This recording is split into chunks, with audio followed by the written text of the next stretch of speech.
Good morning, everyone, and welcome to the Return to Campus conversation.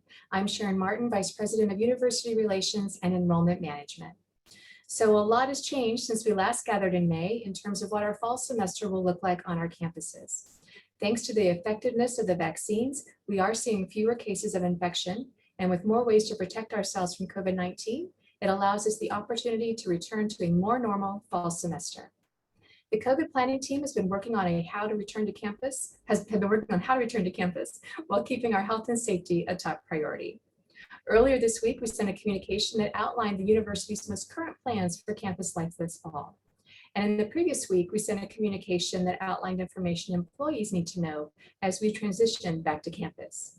Today, we are going to talk about these topics further, including vaccine information, academics and research, student life updates, updated protocols and policies, new ways of working, and information on telecommuting agreements, parking, and employee discounts.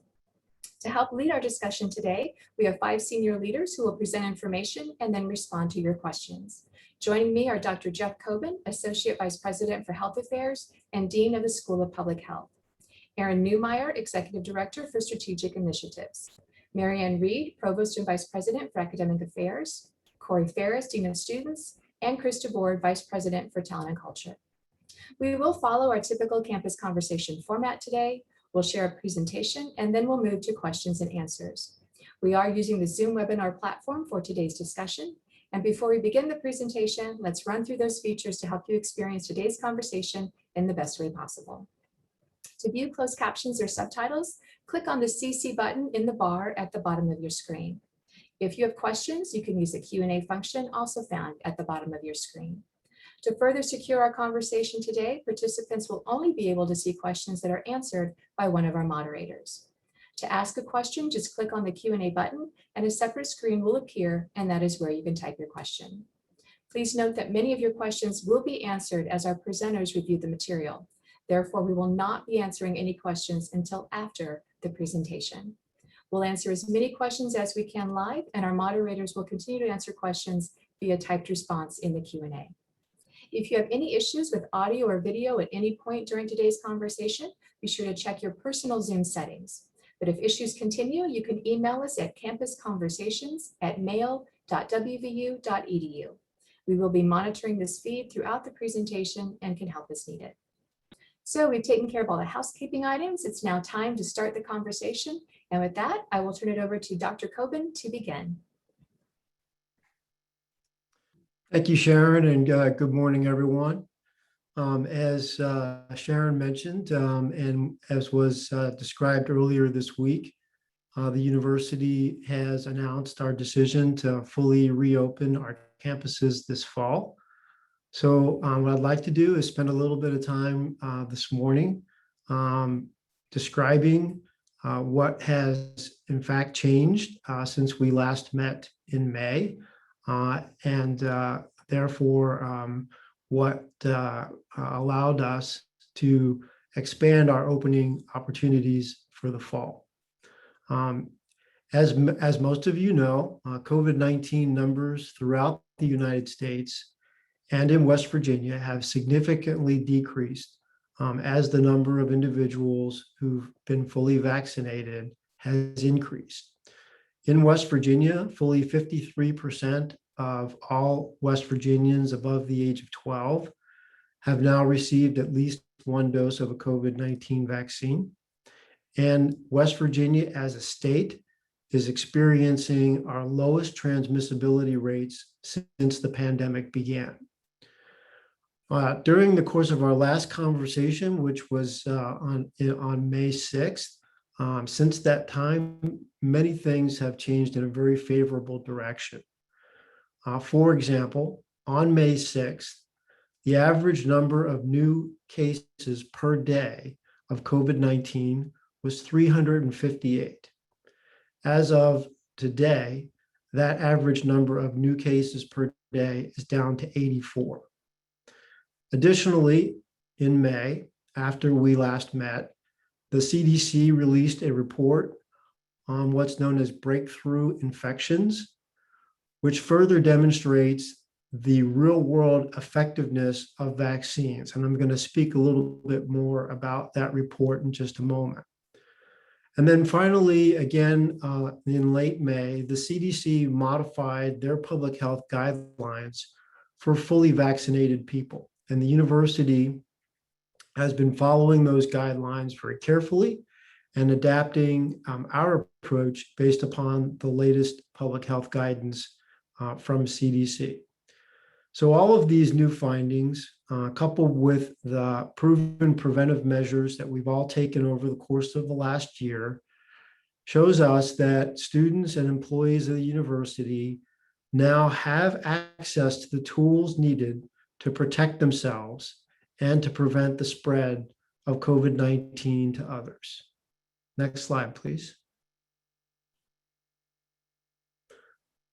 Speaking of tools, the biggest, best tool in your toolkit is the vaccine. And I want to spend a little bit more time talking about just how effective and safe the COVID-19 vaccines have been found to be. I mentioned the CDC report on breakthrough infections. That report, which was released at the end of May, at that point in time, 101 million individuals in the United States had been fully vaccinated. At the same time, we were able to document 10,262 breakthrough cases. That means individuals who developed COVID-19 after they were fully vaccinated. That translates to a 99.99% effectiveness of the vaccine in preventing COVID-19 infections. The vast majority of those breakthrough cases that did occur were also mild or asymptomatic. As of today, nearly 140 million individuals in the United States have been fully vaccinated. And we are finding increasingly not only the effectiveness of the vaccine, but also the safety of the vaccine. There is increasing evidence that that vaccinations also protect individuals from spreading COVID-19 to others, and that the vaccines also offer the best protection against new variants that have emerged around the world for COVID-19. So I cannot emphasize strongly enough how effective and safe the vaccines are and how important they are. And we really encourage everyone to be vaccinated across our campus and in the community. We are, however, at this time, not requiring vaccinations for students or employees. And as we've indicated, we will continue to evaluate that decision based upon what happens at the FDA as the vaccines have now been submitted for final approval and may move out of emergency use authorization status. For those of you that have not yet been vaccinated, you can find vaccination appointments available throughout the nation at vaccines.gov. And all students, faculty, and staff of the university must verify their vaccine status by August 1st at myhousing.wvu.edu. Even if you've received your vaccine from the university, from a university setting, or at WVU Medicine, we still need you to go in and verify your vaccination status. Next slide. As you think about verifying your vaccination status, I want to remind you that August 1st is coming quicker than you may think. Because in order to be able to verify your vaccine status, that you've been fully vaccinated by August 1st, you actually would need to begin that vaccination process by Saturday, July 3rd, if you are going to use the Moderna vaccine. By Sunday, July 11th, if you're going to use the Pfizer vaccine, or by August 1st for the Johnson & Johnson vaccine. So please don't wait. We are closing in on these important dates. And I encourage everyone to go ahead, get the vaccine, and register your vaccination status. Next slide. For individuals who are not fully vaccinated or have not verified their vaccine status by August 1st, we are continuing with the restrictions that we have had in place over the course of the past year that have helped to protect our campus community. Those individuals who are not vaccinated will need to undergo COVID-19 testing prior to the start of the fall semester. They will also need to undergo random sample testing during the course of the semester, unless and until they become fully vaccinated. Also, individuals who are not vaccinated will need to quarantine for at least 10 days if they are in close contact with anyone who has COVID-19, and they'll need to quarantine for 5 days following any out-of-state travel. Individuals who are not fully vaccinated will need to wear a mask indoors and when outdoors, when around others. And I'll talk more about that in just a moment. Students, faculty, or staff who believe for any reason that they are unable to be vaccinated may apply for an exemption and accommodation. Employees can fill out that request to coronavirusmodifications@mail.wvu.edu, and students should contact accessibility services for seeking an accommodation or an exemption. Next slide. As you know, we have been tracking vaccine verification status. This information is available and will continue to be available on our website. As of June 15th, 25% of students and 36% of employees on the Morgantown campus have verified that they've been vaccinated. I will say that we are confident that we actually have larger numbers of both students and employees who have been vaccinated. However, they have not yet verified their vaccination status. And that is why it is really so important to go in and do that verification because we are monitoring this closely as we get closer to the start of the fall semester. We will not be able to resume Food Fest and Fall Fest until we reach 70% vaccination rates. But we really do encourage everyone to go in, get us to that 70% level so that we can enjoy those celebrations as we get into the fall as well. We will have a COVID-19 educational module that we ask and expect all employees and students to complete prior to August 12th. And more information will be available in July on how to access and complete that module. Next slide.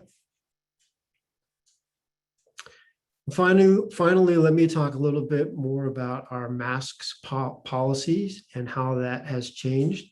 Our guidelines are in alignment with the new guidelines that have been issued by the Center for Disease Control. Effective on June 20th, fully vaccinated individuals will no longer be required to wear a mask indoors or outdoors on campus. Those who are not fully vaccinated are expected to wear a mask while inside all university facilities and outdoors when they're around other individuals. Per federal guidelines, anyone who is using WVU transportation, including the PRT and buses, must continue to wear a mask. That's both vaccinated and unvaccinated individuals through at least September 13th, which is when the Transportation Administration guidance will be reevaluated. If you are fully vaccinated and would like to continue to wear a mask, you're certainly encouraged to do so. There are no restrictions on individuals who wish to wear a mask. One exception to our mask guidelines and policies will be that our healthcare facilities, as well as patient care clinics located in the Health Sciences Center, will still have universal mask policies in effect. And again, that is in alignment with current federal guidance from the CDC. So at this point, I believe I will be passing the baton to Provost Reed. Thank you very much, Dr. Coben, and good morning, everyone. So you've heard from Dr. Coben, and based on the recommendations of Dr. Coben and our other expert medical professionals, we feel very comfortable returning to a relatively normal fall semester. That means that the large majority of our classes will be taught face-to-face, and that classes will be at full capacity. Classrooms will be at full capacity. Regular attendance and grading policies will be in place. And we will follow the regular academic calendar, which means we will go the length of our entire semester and observe our typical breaks, which in the fall are our fall break and our fall Thanksgiving recess. I know that will be welcome news to our students as well as our faculty. While masking will not be required for people who are vaccinated, faculty and students are, free to wear masks if they feel uncomfortable. But again, those individuals who are not vaccinated will be required to wear masks. Sorry about that. I lost my place a little bit. Contact tracing, though, will still be necessary because there may be people in the classroom who are not vaccinated. So faculty will be expected to keep seating charts and take attendance during the semester. If we could go to the next slide, please. So for those faculty who wish, there will be plexiglass barriers in place should they want to teach behind them. And then there'll be cleaning supplies, hand sanitizers, and such available either in the classroom or outside of the classroom. The university will continue to evaluate study abroad opportunities on a case-by-case basis, and that's largely based on both CDC and State Department guidelines and the accessibility of or the opening of embassies. In terms of research, non-human research activities, so the clinicals, lab research will resume at 100% capacity effective on June 20th. And what we call human subject research, which is things like interviewing and observing people in the field, will follow the guidelines that are established on research.wvu.edu. But basically, things like wearing masks, social distancing in those circumstances, particularly when you're interacting with the public. And that is what I have to say about academics. So I'm going to toss it over to you, Corey Ferris. Thank you, Provost Reed, and good morning, everyone. So let's talk a little bit about what student life will be like when everyone returns to campus in a couple of months. First, to let you know, the PRT and our WVU buses will run on normal schedules at 100% capacity, and we'll start those on August 2nd. And as Dr. Coben mentioned, masks will still be required through the beginning of September while using those transportation options. The dining halls will be open around campus at 100% capacity with safety measures and enhanced cleaning procedures in place. And we'll still have some of those plexiglass dividers in our dining halls. Also around campus are other dining facilities and grab and go options and coffee shops and things like that.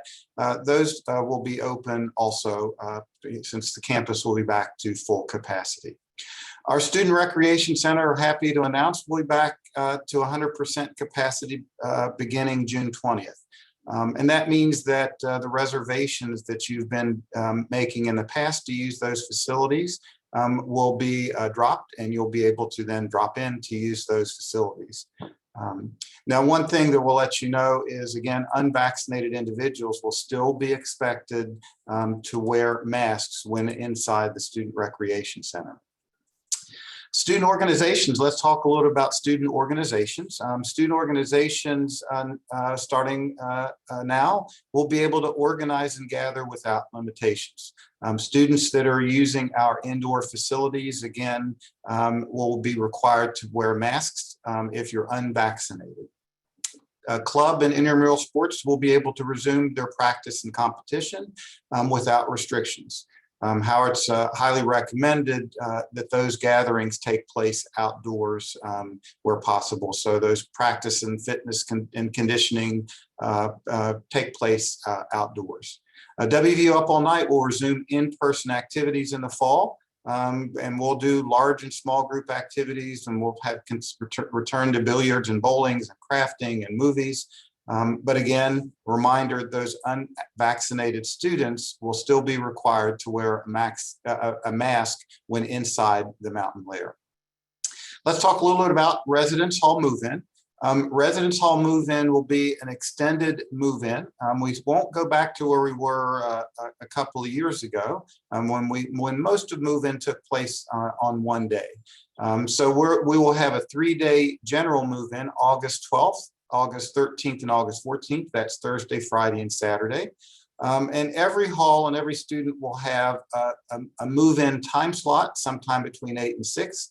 And we hope to open up that registration information, those time slots around July 6th. So students, if you're living in residence halls, watch your Mix email account for more information to come. But we'll have more information like that in late June, including information what to bring and not bring. Also during move-in, again, an adjustment to what we did in the fall of 20 is there won't be any limit on family members or friends who are going to be able to help our students move into their residence hall rooms. Unvaccinated individuals, whether that's students or family members, will be expected to wear a mask. Now, we also hope to have a limited number of volunteers to assist those moving into residence halls. So keep an eye out for that, because we'll also be seeking volunteers for that. But we also already have some volunteers.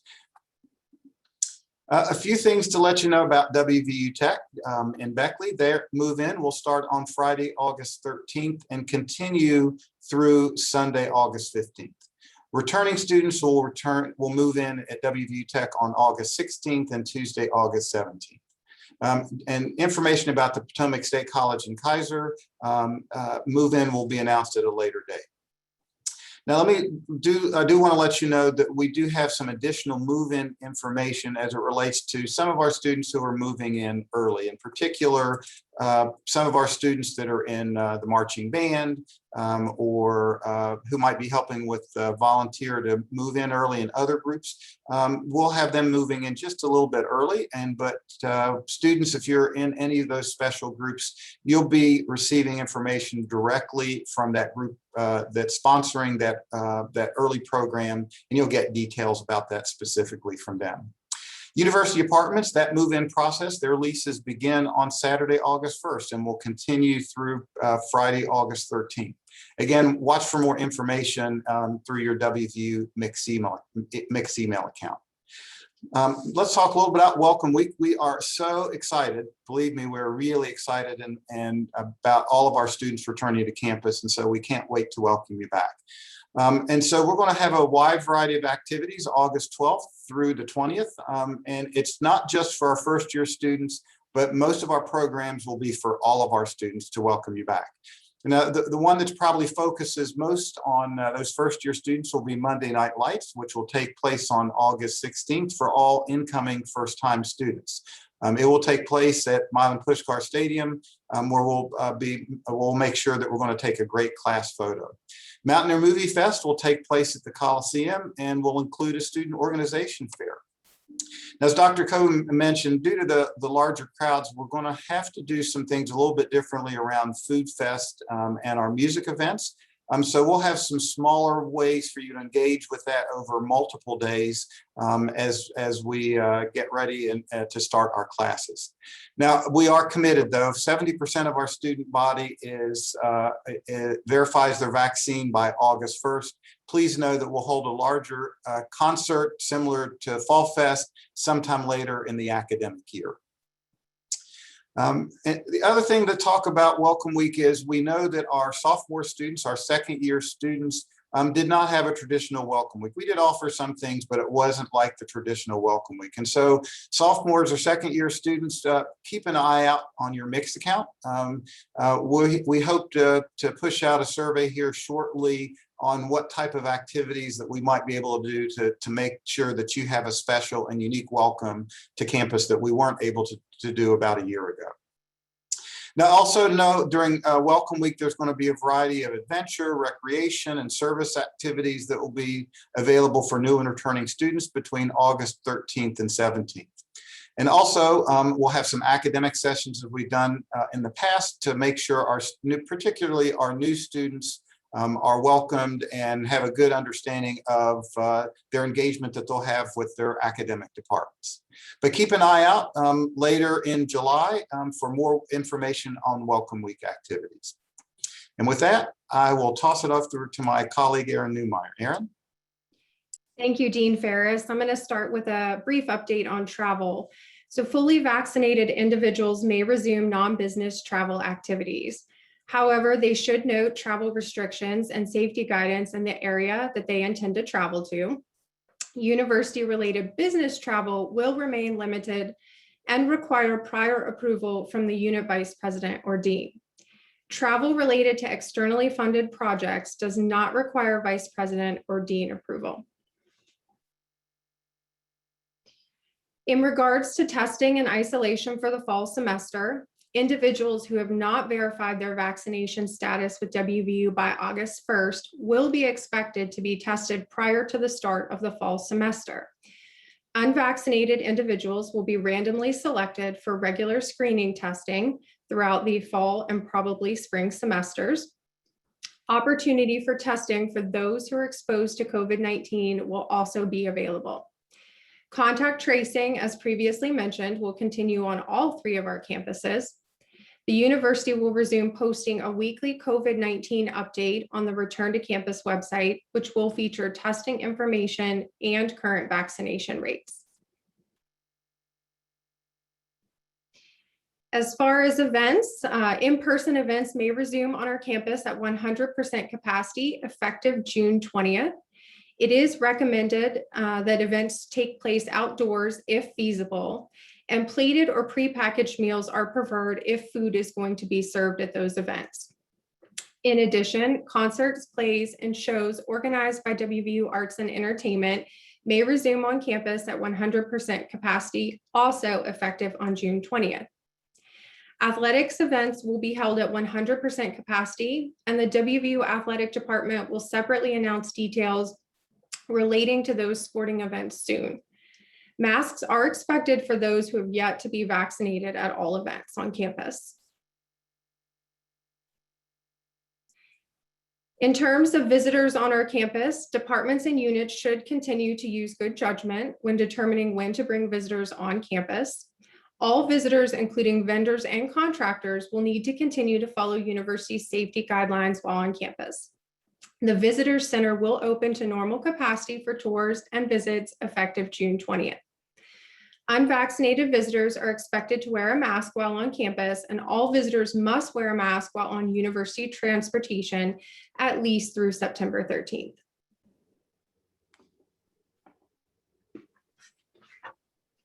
And with that, I will turn it over to Vice President DeBoard. Hi, good morning, everyone. I've got a lot to get through here, so I'll try to do this briskly and keep us on time. First one is, you might remember back in December, we did a remote work pulse survey, and we had roughly 1,900 employees across all of our campuses respond to that survey. We used that information to really help us plan through the spring and think through all the issues we would have around return to work. Move to the next.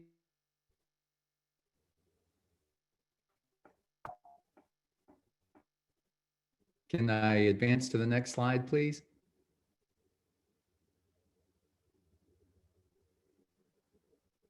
There we go. Thank you. Just some highlights from that survey. The first one was 94% of the people that took that survey responded that they clearly understood what was expected of them when working remotely in terms of what hours they should work, when they should be available, what productivity standards were. 90% also indicated they had access to the resources.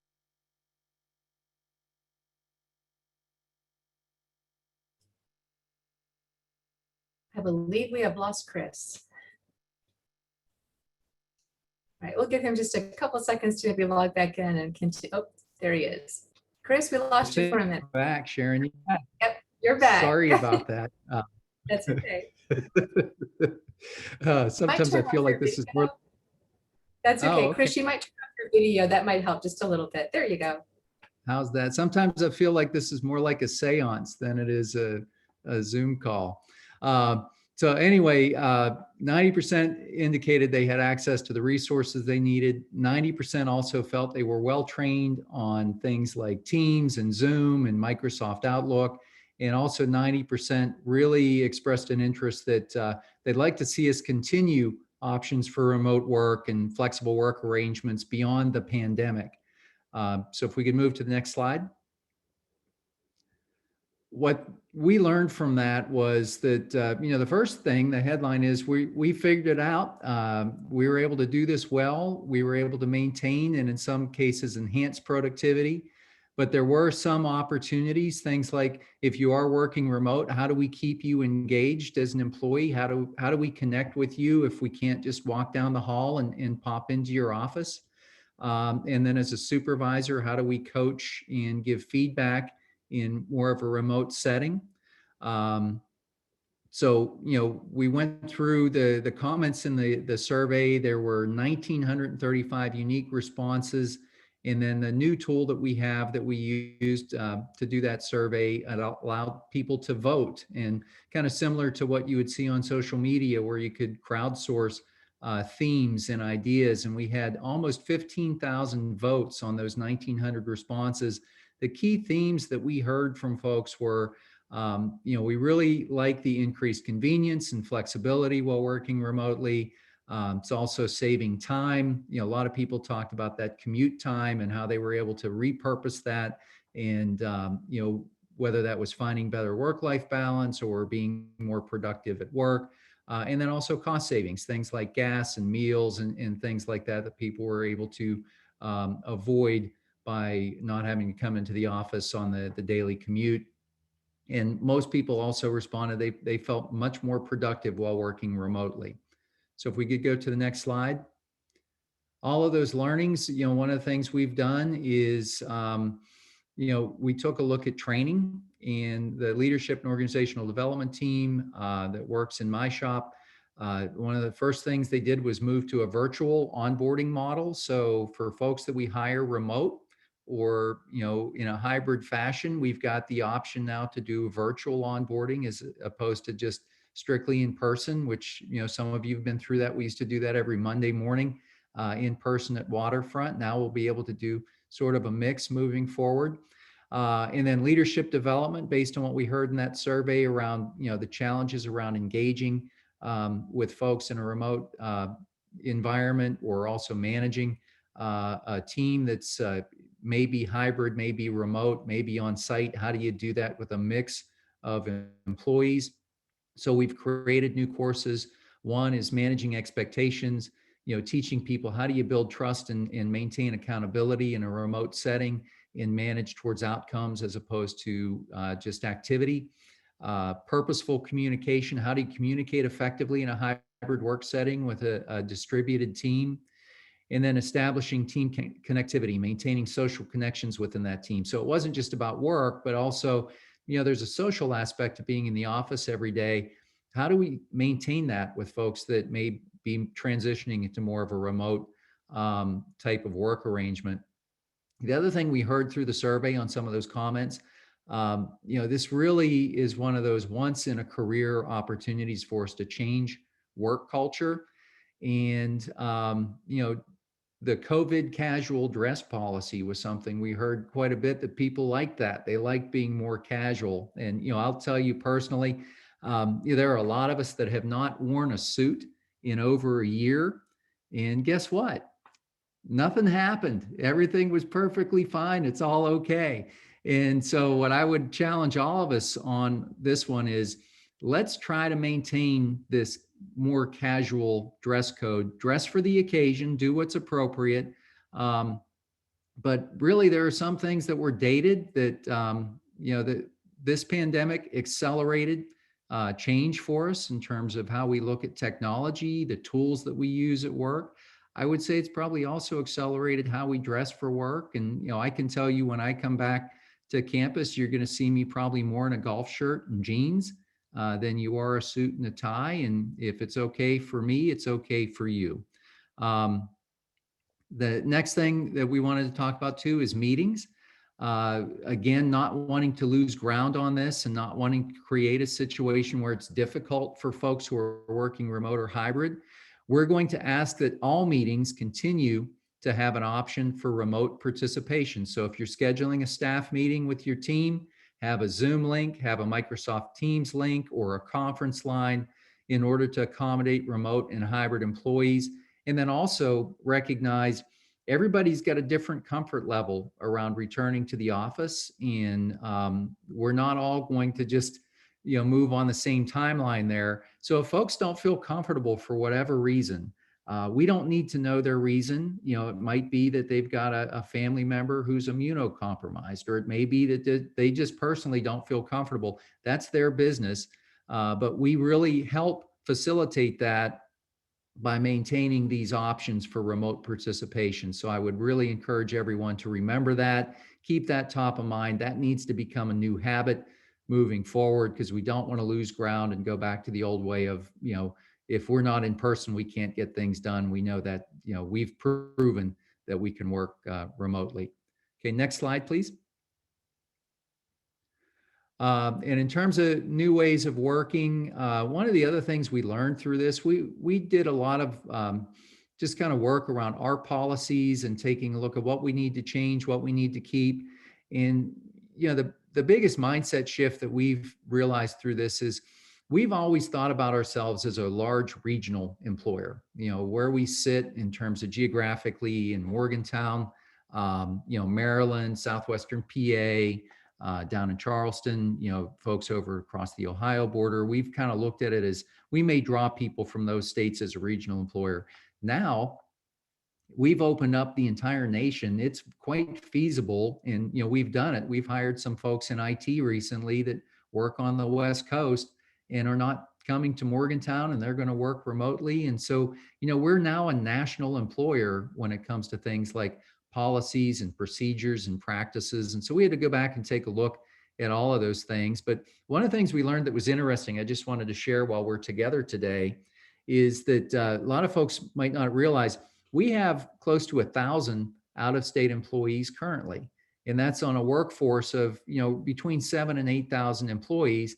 Roughly 1,000 of them are out of state. Now, a lot of folks would say, yeah, well, Chris, that's probably just, really border states. And, that is roughly about 49% of that population. But the other 51% of out-of-state employees are distributed across the country. What I was kind of surprised to learn through this exercise, we have one employee in each of the 50 states at a minimum. And it's been that way for the last decade. And so even though we viewed ourselves as a regional employer, we have had folks all across the country. And, just out of curiosity, folks would say, well, rather than border states, where are some of those other places where you see the heaviest concentration? It's states like Virginia, Kentucky, Tennessee, Texas, and Florida is where we see most of the employee populations outside of our, West Virginia and our border states. But we do expect that's going to grow over time. And, it's just one of those fundamental shifts as we look at, how's the pandemic changed us and changed the employment relationship. That's the good news. The tough news on that from a retention standpoint is now employees that we might have retained because they could only work in West Virginia and wanted to stay in West Virginia. There's employers out there now that can offer them that opportunity that, now you can work in some place like Baltimore and not really leave Morgantown because you can work remotely. And so we've got to really get our heads wrapped around the fact that this is really the new way of work. And if we're not looking at ways to try to work remotely and not looking at ways to provide that flexibility that our employees are telling us they want, it's going to be a retention challenge for us as well around key talent. So we, really encouraging everybody to think creatively and keep an open mind around flexible work arrangements. Okay, next slide, please. So you might remember in the spring, we had asked supervisors to go in and designate, when we went through the performance management process, what the long-term intent was in terms of work arrangements. And there were 3 buckets. Remote work, which would pretty much mean that you're going to, you might come to the office periodically, a couple times a year type of thing. But for the most part, your job is, you're Monday through Friday at home, working from a home office. Hybrid was the other option, where you might have a mix. You may now come into the office Tuesdays and Thursdays, and the other, Monday, Wednesday, Friday, you may work from home. That's an example of hybrid. And then on site, you're going to be on campus. Every time you work, you're here because you're in a student-facing role. Like you might work on roads and grounds, you might work in food service, one of those kind of roles where you've got to physically be on site every day. And we needed to do that from a planning standpoint, to have a feel for, who's going where, what's this going to look like? How do we envision this when we do get to the state where we are now as we're coming out of the pandemic? So next slide, please. And so we captured that information in Applaud, and we used it to prepare telecommuting agreements for our remote and hybrid employees. And so you remember me talking about policy that we had to look at and revise and change. And so we've revisited our existing telecommuting agreement, updated it based on everything that we learned. And now everyone who's going to work remote and hybrid, we'd really like to have them complete a telecommuting agreement in the Blue system by Wednesday, June 23rd. And Blue is the same system that we use for performance management. I'm going to apologize up front. It's clunky. That's not really the purpose it's built for, but we've been able to get creative with IT and find a way to automate the system using Blue. So thank you for your patience as you work through that. We all recognize it's not ideal, but it does give us the ability to roll this up and not have to try to do this paper and pencil. What we're asking supervisors then to do is to approve those telecommuting agreements no later than Friday, July 2nd.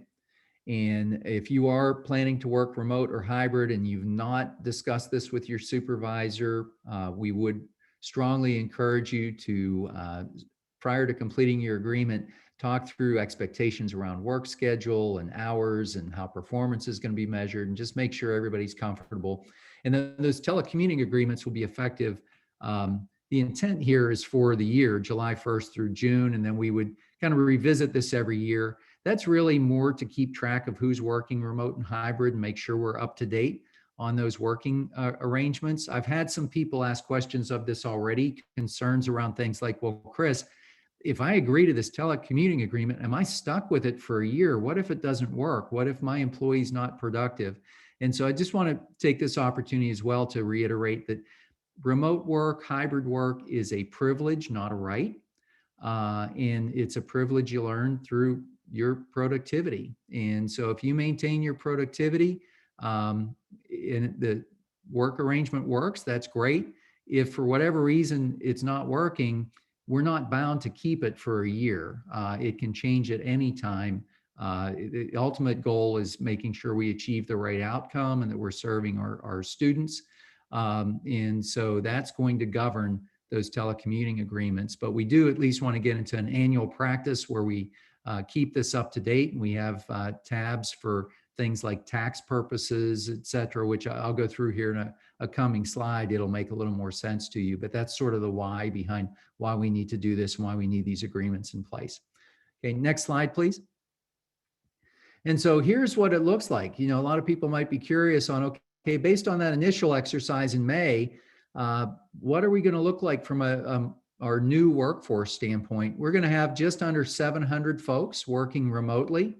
And so that's a lot of, functions like my team, payroll, shared services, IT, a lot of folks in One Waterfront, we've gone through reconfiguring that space, and we've probably given up at least half of the office space in One Waterfront because of the folks that are going to move remote.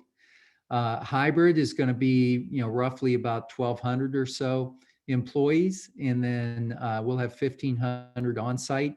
The other thing I'd encourage you just to think about here, if you think about faculty, our faculty really fit the definition of hybrid, because you only have to have, X amount of office hours for each class you teach.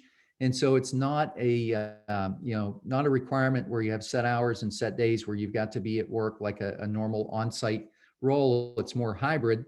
And, we've got roughly about 2,500 faculty. So if you add that 2,500 faculty, 1,200 hybrid, 700 or so remote, it's over half of our workforce moving forward that will be either hybrid or remote in some sort of configuration. So just, I, for one, find that really interesting. That's a unique way the pandemic has kind of transformed what work's going to look like for WVU moving forward.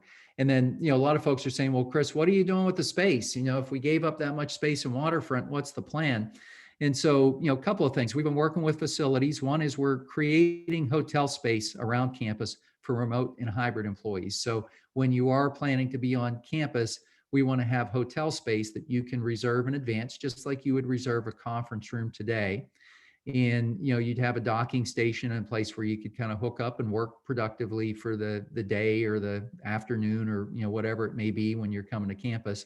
And then we're also working with conference rooms to, over time, add video and docking configurations. So if we're requiring folks moving forward to say, hey, you should really have a Zoom link or a Microsoft Teams link for staff meetings and those kind of things, well, we also have to kind of equip the facilities to be able to handle that. And so that won't be 100% done by the time we return in the fall, but we just know we're starting that process with the goal of, over time, any shared meeting space we have should have that video and docking configuration long-term on down the road.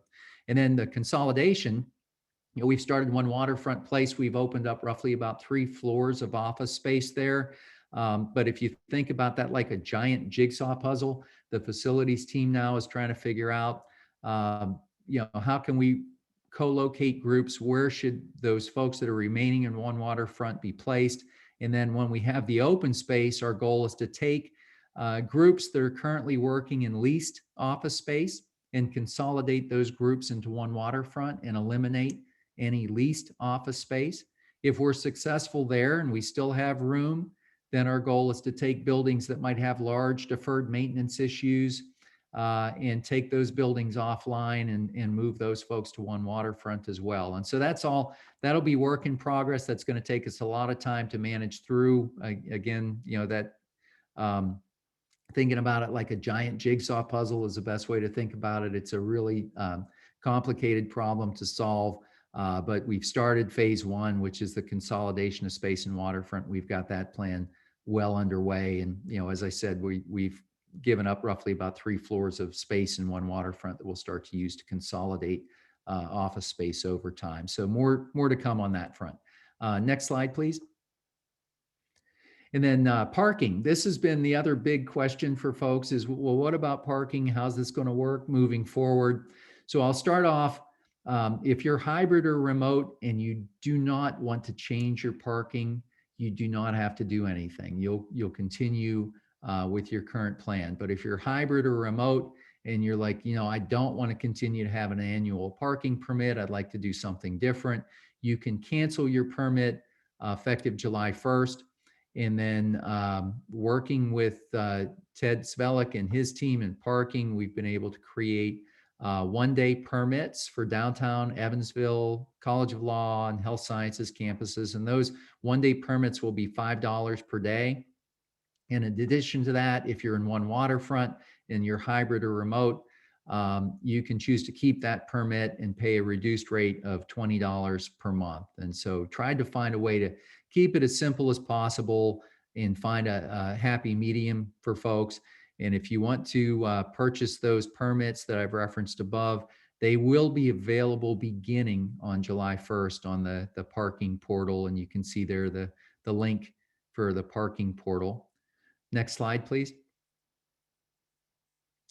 And as I talked about, no action is required also by remote employees to take part in this program. So if you are designated remote, you will be enrolled automatically because we're going to make that assumption if you're remote, that's the direction you want to go. If that's not the case and you say, hey, I want to keep an annual pass even though I'm remote, then you'll need to contact parking. If you're hybrid, if you don't contact anyone, we're going to make the assumption that you want to keep your annual pass. If you want to opt into the special parking program instead, we're going to ask you by close of business on June 17th to express interest in the, you want to opt into the special parking program. And for those who are currently having their parking fees automatically withheld, if you opt into that special program, that'll be suspended beginning on July 1st. And parking management will manage all of that in terms of refunds or questions. Or so if you have any questions, concerns, issues, you want to direct them towards the parking management office. But our goal is to, find a solution that works for everybody here if you're going to be hybrid or remote, based on all the feedback that we heard through the survey and throughout the spring semester from folks. Okay, next slide, please.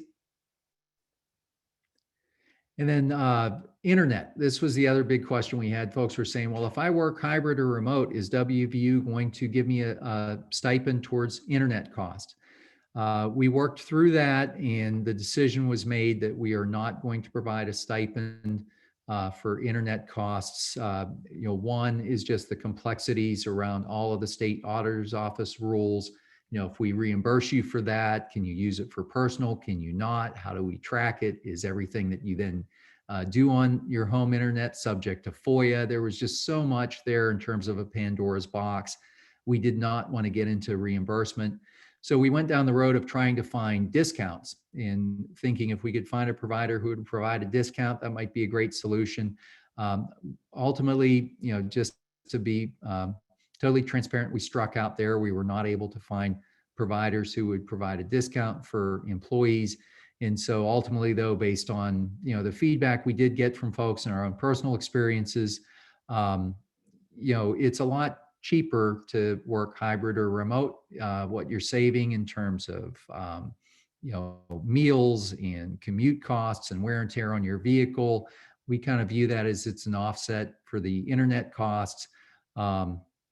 But if you don't feel that way or, feel that's unfair, you have the option to work on site as opposed to hybrid or remote. But if you want that convenience and flexibility, then just know, we hear you on this one. We tried, but this is just the one we're not going to be able to provide for employees. We did though, through that process, find other discounts and options for folks. So we have cellular provider discounts through US Cellular and AT&T Wireless. We also have discount on office equipment and furniture through Staples. And then we've got a site that some of you may or may not be aware of called WVU Perks that also has several other discounts above and beyond just kind of home office that, while we were talking about it, we just wanted to make sure everybody was aware that that's there and, give you a way to access that and where you find it if you need it. Okay, next one. And so the last question that came up, the real popular one, kind of the top three in spring, was, well, what about the Morgantown fee? It's technically called the Safe Streets and Safe Community Service fee. A lot of folks called it the impact fee or the Morgantown user fee, and it's $3 a week. And it was like, if I'm going to work hybrid or remote, should I still have to pay that? And so here's the way it works. If you are designated as remote and you do not live in Morgantown city limits, you then will no longer be subject to that Safe Streets and Safe Community Service fee. However, if you work in a hybrid capacity, or even if you work remote and live within the Morgantown city limits, the way the legislation is written, you are still subject to that fee. So those folks who are due the ability to kind of opt out of this, those changes will be reflected on paychecks on July 16th. And the way the legislation is written is once we make the arrangement permanent, that is when we can opt you out. So we won't be able to go back in time on this one and process refunds because the view of what we did from a work accommodation standpoint during COVID was temporary in nature. As we go through these arrangements that you will complete in blue, that's when they become permanent. So this is one example of why we need to go through the process, and this is how we use it to track and understand who's subject to user fees. And then also just to let, there are a handful of folks here, but just to let you know, if you're a remote employee and you reside in a neighboring city that has a local user fee, which I believe Fairmont and Clarksburg both have local city user fees. Once we opt you out of Morgantown, you may be subject to the Fairmont or Clarksburg user fee, depending on where you live. And so for more information, again, there's also a link that you can click to find that info. But that really concludes everything that I had for today. I apologize for the technical difficulty. Sorry I couldn't be with you on video, but I'm with you in spirit. And I'm going to go ahead and I'll turn things back over to Sharon. All right, great. Thank you, Chris. So we're now ready to go into the Q&A portion of today's discussion. A reminder to use that Q&A function at the bottom of your screen if you have a question for our senior leaders. If your question does not pertain to today's topic, we will hold it for a future conversation. We'll also be identifying trending topics and framing questions that summarizes the interest. So that means not all live questions will be asked verbatim, but the topic will be addressed. Please listen carefully to identify a question that may address your concerns. And while we may not be able to address every question live today, our moderators will continue to answer questions via typed response in the Q&A tool. So as we get our live questions rolling, I'm going to turn to one that was submitted earlier by email. And I do know that we're coming up on the 11 o'clock hour, so we are going to take questions until 11:30 today. So to start us off, I'm going to turn to Jeff. We have a question that came in through email that talked a little bit about the Delta variant. So they're hearing and reading more stories about this. And can you talk a little bit about that variant and how we can protect ourselves as we head into fall? Yeah, sure. And thank you for the question. So let me first talk about variants in general, and then I'll talk about the Delta variant specifically. What a variant is basically a slight change of the original COVID-19 virus. Typically, this is a change in a protein part of the virus. It's not a new virus. It's basically a change of the original virus where there's a mutation that occurs, making it slightly different. And a number of variants, many variants have developed during the course of the pandemic. The CDC and the World Health Organization categorizes the variants at three different levels. There are variants of interest, variants of concern, and variants of high consequences. At this point in the evolution of COVID-19, there have been many, many variants of interest that have been identified. Variants of interest are sort of the lowest level of concern about new variants.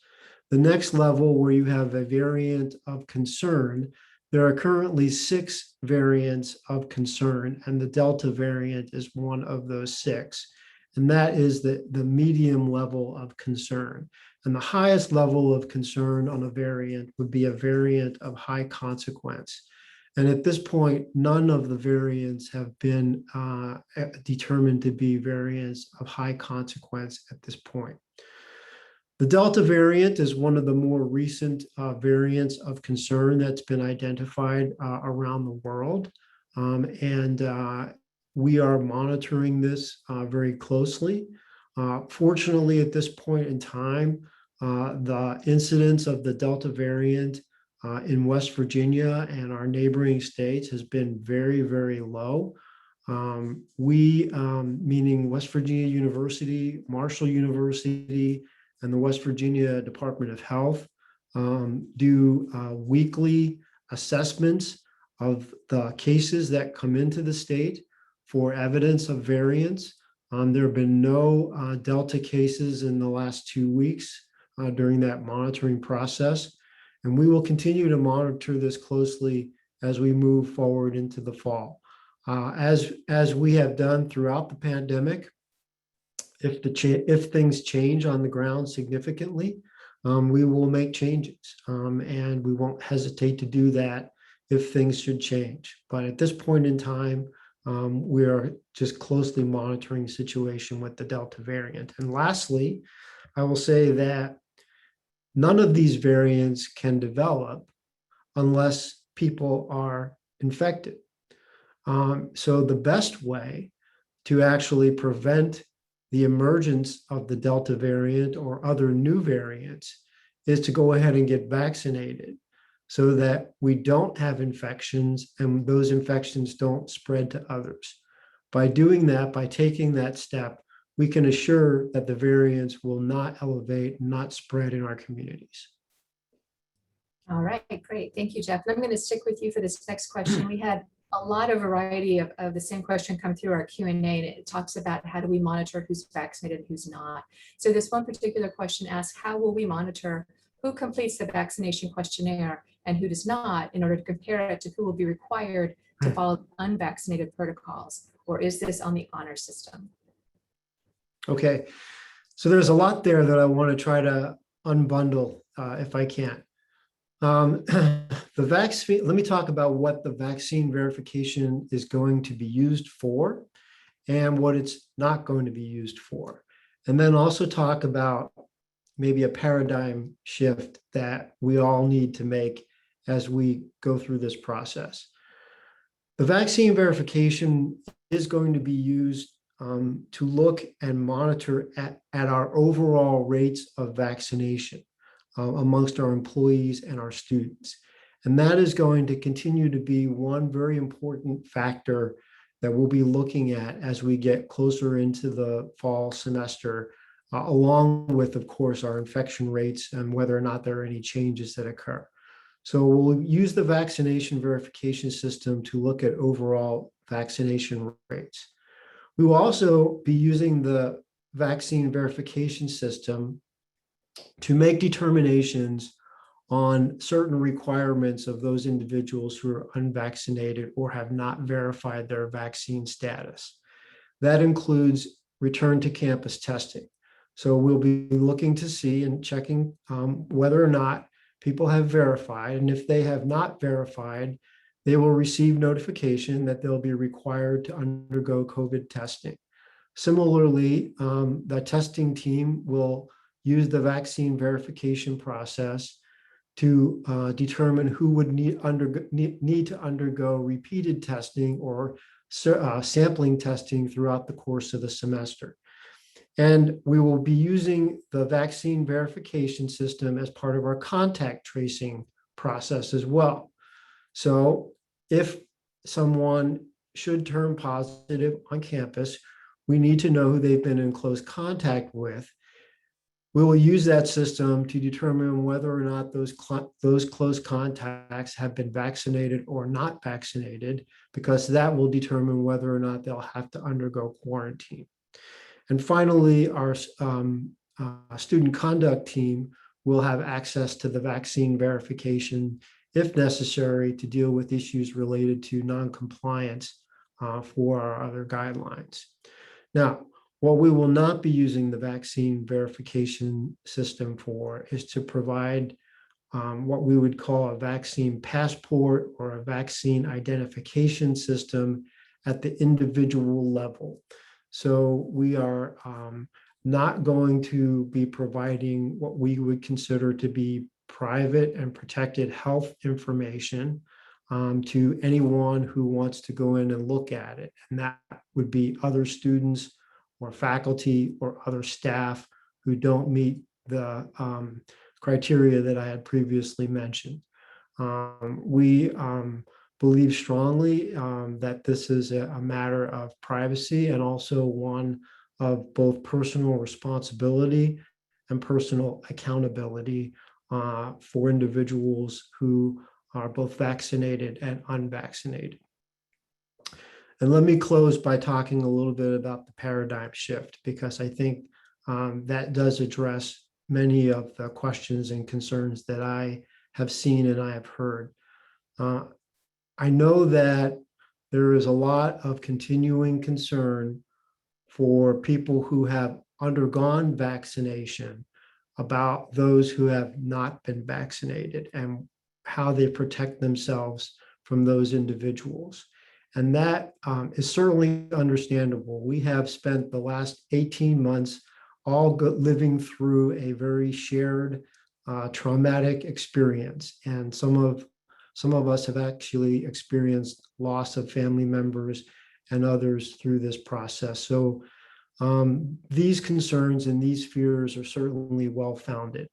But all along, we have committed to following the science and following the evidence. And as I mentioned earlier in my presentation, with 140 million people in the United States now vaccinated, and a vaccine effectiveness demonstrating to be 99.99%, what is clear is that you have the ability to protect yourself by getting a vaccine, by being fully vaccinated. Your risk of being hospitalized or dying from COVID-19 is less than your risk of being hospitalized or dying from a car crash. It's actually less than your risk of being hospitalized or dying from getting hit by lightning. The vaccines are incredibly effective. And I know we're all going to have to take our own time to get our heads wrapped around that and to adjust to this new normal. But in fact, that is the best way to protect yourselves from individuals who, for whatever reason, have chosen not to get vaccinated, or if someone should choose not to wear a mask when in fact they should be wearing a mask. So hopefully that addresses many of those questions, and I'll turn it back to you, Sharon. That was great information and great answer, Jeff. And one thing I know we've talked about too is even if you are vaccinated and just makes you feel more comfortable to wear a mask in a certain situation, that's okay too, and offers you extra protection. Would you agree with that? Absolutely. There is no reason why someone who is vaccinated cannot continue to wear a mask if they so desire. And we certainly encourage people to do that if they feel more safe about that. All right, great. Thank you so much, Jeff. All right, this next question is for Aaron. And the question is, when are the students going to receive the grants from the third stimulus bill that was passed? Thanks, Sharon. That's a great question. WVU was incredibly fortunate to receive funding again through the stimulus package. We're currently finalizing the details of the distribution, and that plan will be communicating in the next couple weeks, well in advance of the fall semester. And likely that process will mirror and be very similar to what we saw in the spring. So stay tuned, more details to come, and we'll be communicating with the students via UNews and email. All right, great. Thank you, Aaron. Corey, this next question is for you, and they ask, will vaccinated students be paired with unvaccinated roommates or suite mates in housing? Oh, thanks, Sharon. A great question. So much of our roommate matching system is done by students, where they self-select their rooms and their roommates. And as Dr. Coben mentioned, for those where we're doing some roommate matching, the housing staff does not have access to those who are vaccinated and unvaccinated. And as Dr. Coben said, those that are vaccinated are quite safe, and so we're confident. So we don't know, and we are not taking that into account with any roommate matching or roommate switches or anything like that. We know sometimes students request over the summer. All right, great. Thank you, Corey. Jeff, this next question is for you, and it refers to your presentation where you mentioned that daily new cases are down. Is this because case numbers are genuinely down, or because less people are getting tested? Yeah, that's a really good question. So my first answer is case numbers are genuinely down. However, it is true that less people are being tested. Now, how can I state both of those things unequivocally? Well, the reason is because in addition to looking at the case numbers, we also follow what's known as the percent positivity rate. And that is the number of tests that are taken that are actually turning positive. For those of you who've been following this, early on in the pandemic, what we saw is very high case positivity rates, along with increasing number of cases. And the reason for that is that we were not doing a lot of broad testing. that we were only testing people who were having symptoms. And when you test smaller numbers of people, the percent positivity rates, when there is active infection, those percent positivity rates go up. Okay. What we have seen over the course of the last month, I mentioned the dramatic decline in the number of cases.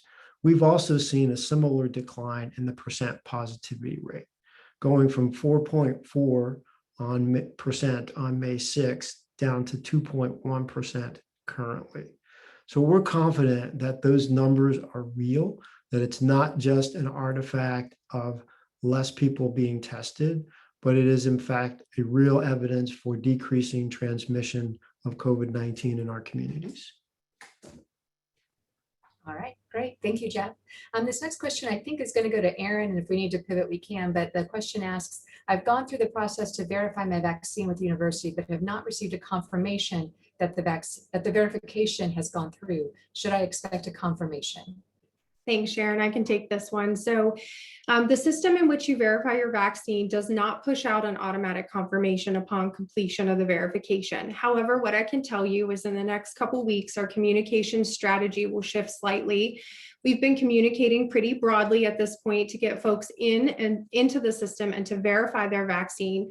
However, in the coming weeks, we'll start some individualized communication. So if we have not recorded your verification, or if it has not completed itself within the system, then we will be communicating with you individually, letting you know that you still need to go in and complete that verification. So stay tuned. In the next couple weeks, you'll receive outreach if it hasn't been recorded on the university side, and that can serve as your verification. All right, great. Thank you, Aaron. Marianne and Chris, this next question is for you. I know, Chris, you talked a lot about the remote workforce and how that will work. The question asks, will guidelines be developed for faculty to work remotely as well? Thank you, Sharon, for that. And thank you for the question. So we are currently, our office, developing some guidelines around what would be the criteria for faculty to work remotely. And we will be sharing that with the deans and the chairs. But I will say this, the expectation is that faculty, as Chris DeBoard said, have primarily a hybrid assignment because they are expected to be on campus when they teach their courses and for office hours and for those occasional committee meetings. So the default mode is going to be faculty being back on campus, unless, of course, they have a fully online assignment that is agreed upon with the dean and or the chair of that unit. And I would I'd add in there, Sharon, too, because I'm seeing a lot in the Q&A coming up as well. The nature of the role is going to determine things pretty much more than individual interest or desire, right? And so part of why we attract students to the university is they want an in-person experience. And so I think we're going to strike to find as happy a balance as we can there. But at the end of the day, if it's a student-facing role, and not just faculty, but also I'm seeing on some of the staff questions that are coming in the Q&A, it's going to be up to the leader in that particular area to determine what's appropriate for their work unit based on the nature of the role. So it's not going to be one of those where we're mandating from 35,000 feet that all roles need to have this ability. We're strongly encouraging people to be creative and think that way. But we also have to understand that some jobs, remote or hybrid, just is not going to be the right solution. And, we're not going to mandate that it is and try to force fit it in a role that really needs to be in person and on campus, 24/7. All right, great. Thank you, Marianne, and thank you, Chris. And Chris, I'm going to stick with you for this next question. They're asking, will individual colleges, departments, or units still be able to establish their own dress codes? And same kind of thing there, Sharon, as well. Like, what we're encouraging folks to think about is dress for the occasion, dress appropriate for the occasion. We're not going to publish a comprehensive dress code, but certainly, it's going to be dependent on the role and use of good judgment. And we're not going to try to, come over top of a unit or a unit leader and say what good judgment is. But in general, as you know, I kind of stated in my example, there's a lot of us that would feel that need to suit up, and we really don't need to in a lot of those occasions. And that's what we were trying to get at with that messaging there, is we have this once in a career opportunity to drive change. We hope people capitalize on it and step out there and try something different. And it's okay and like I said, I'm going to try to model that personally as a leader. You'll see me in a golf shirt and jeans, and the world's not going to end when I do that. And so that's kind of the spirit and intent of that one. All right, great. Thank you, Chris. Thank you, Chris. Mary Ann, this next question is for you, and they're asking, are faculty expected to accommodate students who are required to quarantine because they are unvaccinated and have had close contact with someone who is ill? For example, this will affect class attendance policies written into program handbooks and syllabi. The short answer is no, and that faculty can return to their regular attendance policies. The longer answer is that if a student is sick for any reason, right, we expect our faculty to make sure that they are able to meet the learning outcomes of the course and provide them with the materials they need. But we're not going to be offering alternative forms of instruction for students who have not been vaccinated and become ill with COVID, or who have to be quarantined, because the expectation is that everybody's going to get vaccinated. And if they can't be vaccinated, then they'll have to provide some medical documentation to ensure that they receive an accommodation. All right, great. Thank you, Mary Ann. Jeff, this next question is for you, and they're asking, if an employee is required to travel out of state to recruit students, for example, are they required to quarantine upon return if they are not vaccinated? Short answer is yes. And we are, again, I just want to elaborate, we are following CDC guidance as it relates to our travel policies, both domestic and international travel, and they differ for vaccinated and unvaccinated individuals. If that guidance, or if the CDC guidance should change, we will look at those changes and consider changing as well. But for the current time, our travel restrictions will remain in place, particularly for unvaccinated individuals. So it might be beneficial for the director or the unit leader in that particular example to maybe think about alternative methods for recruiting in those situations. All right, great. I'm going to stick with you for this next question. They're asking, why has WVU decided to not require the COVID vaccines for individuals who will be on campus? Right. So we've decided to not require at this time. As I mentioned in my presentation, we will continue to deliberate on that issue as time goes on. Currently, the vaccines are being used under an emergency use authorization granted by the FDA. If and when the vaccines become fully approved by the FDA, we will reassess that situation and reassess that determination. And I think part of the things that will go into that decision making will be, as I mentioned earlier, the vaccine status of our community, and knowing and hearing from our community about how many have actually gone on and gotten their vaccines voluntarily. We think we can rely on the good judgment of our Mountaineer community to go ahead and get vaccinated and achieve the type of vaccination rates that we hope we can do voluntarily. But we'll continue to monitor that process. All right, great. Thank you, Jeff.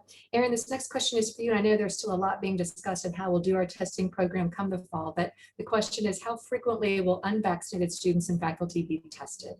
Yep. So Sharon, you're absolutely right. We're still having conversations and putting together a plan for fall testing beyond return to campus. So the frequency is yet to be determined. And again, we'll communicate with that population that has been or has not either verified their vaccination or been vaccinated, and let them clearly know what those testing intervals will be. Very similar process to what we saw in the fall of spring of the last academic year. If you are required to test, you'll receive the email that asks you to test within that week timeframe. So you won't miss it. We'll be sure that you know what the expectation of you is. All right, great. Thank you, Erin. Jeff, another question for you. And this person writes, if I have had COVID and can prove my antibodies or T cells, why do I have to follow the guidelines? So I think the guidelines being referenced there would be for vaccinations versus unvaccinations. And the reason for that is, again, we're aligning our guidelines with those guidelines of the CDC and other public health authorities. We know that individuals who have had COVID-19 do have an antibody response to that. However, we know that that antibody response is generally not as strong as occurs with the vaccine, and certainly doesn't last as long as occurs with the vaccine. So the vaccines are also still recommended for individuals who have had COVID-19, and our guidelines reflect those recommendations. All right, great. Thank you. Marianne, this next question is for you. And they write, if a vaccinated student ends up getting COVID, will you work with that student for absences, workload, et cetera? Right. Thank you for that. Again, the chance of a student who is not vaccinated or a student who is vaccinated getting COVID is very, very slim, as Dr. Coben has said. The fact of and the need for them to quarantine also is very, very slim. But if a student is sick, just like in any other situation, we expect a faculty member to work with that student and make sure they have the material that they need and work with the student. But the reality is, again, that the course will be taught in that mode of instruction that it is supposed to be taught in. All right, great. Thank you, Marianne. This next question will go to Jeff, and I know some others on the call can answer as well, but the question is, are there any incentives or is there an incentive for people getting the vaccine? Sure. Let me put it this way. There are some very positive things that will be realized for you if you get the vaccine. First and foremost, you're going to be protected against COVID-19, and you're going to be able to live life much more normally than you have over the course of the past 18 months. So let's not forget about that tremendous advantage of getting vaccinated. Secondly, as I've mentioned a couple of times, for those individuals who are not vaccinated, we're going to have to continue the policies and procedures that we've had in place over the course of the past year as it relates to things like quarantining if you're exposed, quarantining after travel, getting tested regularly to ensure that you haven't developed COVID-19. So those are important benefits of being vaccinated as well. And finally, the university does plan to announce some additional incentives and prizes that we'll be offering for individuals who go ahead and get vaccinated. And I'm not sure, Sharon, if you want to take that one, but that'll be coming in the days ahead. Actually, you're right, Jeff. We're going to have an announcement that goes out later today that will talk about that incentive program and how employees and students can participate in that. So watch for that in your e-newsletter today. All right, next question for Chris. Chris, if recruiters who aren't vaccinated have to quarantine after returning from out of state, how do we verify vaccination status if we can't ask if they are vaccinated? Yeah, would go back to how we've answered this on a lot of other fronts as well. It's a privacy issue, and we're going to rely on the honor system with folks. We're not looking to publish a list of who's vaccinated, who's not.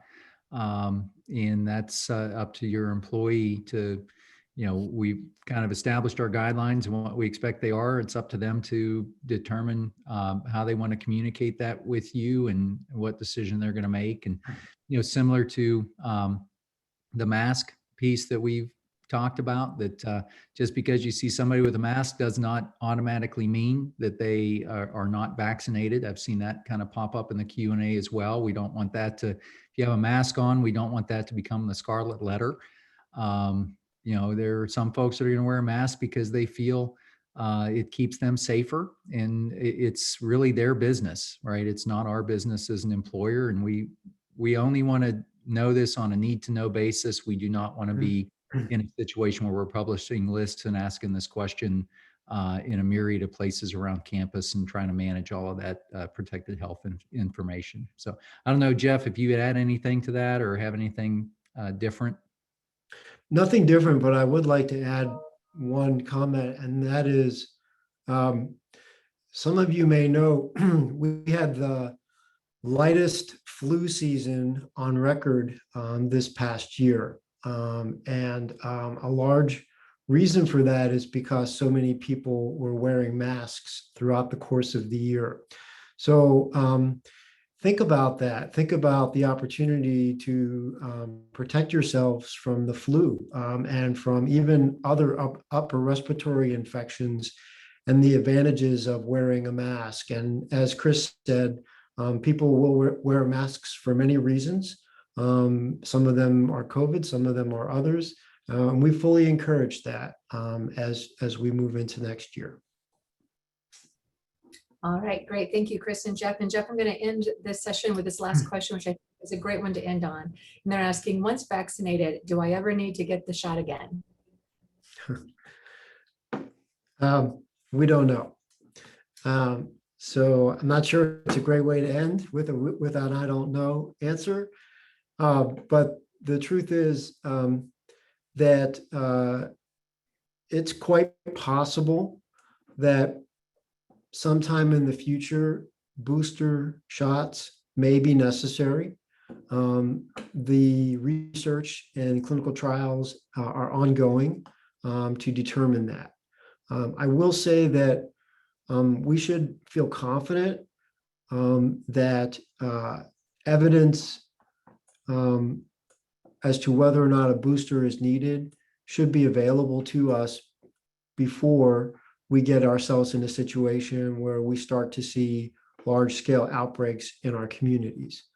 Because of those clinical trials that were started way before the vaccine programs rolled out, and because the vaccines were rolled out in other countries, in some cases, even before they were in the US. So I think that it's possible that boosters may be needed in the future, but exactly if and when is still to be determined. At this time, boosters are not required at this time. All right. Excuse me. Thank you.